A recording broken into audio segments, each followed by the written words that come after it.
राधाराम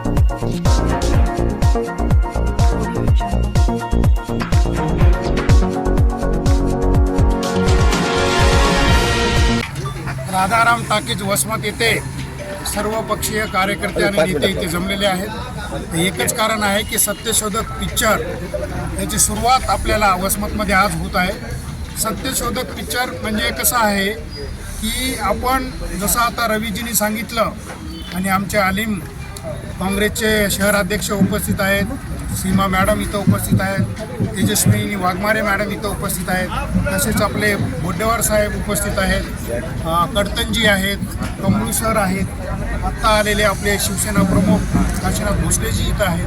तर यांच्या उपस्थितीमध्ये हा आपण कार्यक्रम घेण्याचं एकच कारण आहे की महापुरुषांनी जे आपलं कार्य केलेलं आहे पूर्वी, त्यामुळे आपण इथं सुशिक्षितता किंवा शिक्षणाचं महत्त्व आपल्याला कळलेलं आहे। त्या काळामध्ये एकच उदाहरण देतो की क्रांतीज्योती सावित्रीबाई फुले जेव्हा मुलींची शाळा काढली तेव्हा लोकांनी त्यांना शेण फेकून मारलं होतं की बाबा तुम्ही असं काही करू नका, परंतु त्यांनी त्यालाही पुढे गेले, त्या संकटालाही पुढे गेले।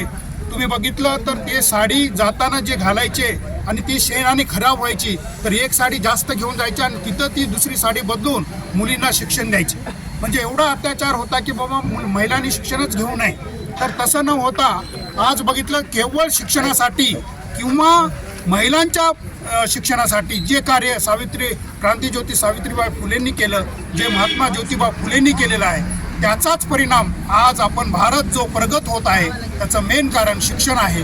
आणि शिक्षणाशिवाय आपल्याला सुधारणा करता येत नाही, एवढंच या पिक्चरमधून आपल्याला दाखवायचं आहे। सगळ्यांना विनंती आहे की या पिक्चरमधून आपण बोध घ्यावा आणि जास्तीत जास्त शिक्षणासाठी महत्त्व द्यावं, एवढंच मी सर्वांना विनंती करतो आणि थांबतो। जय हिंद, जय महाराष्ट्र।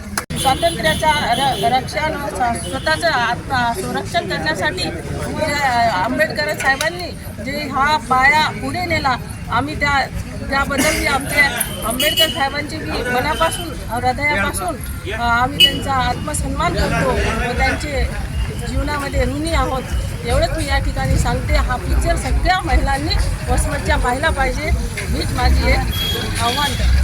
सीमाताई तुम आगे बढ़ो। फुले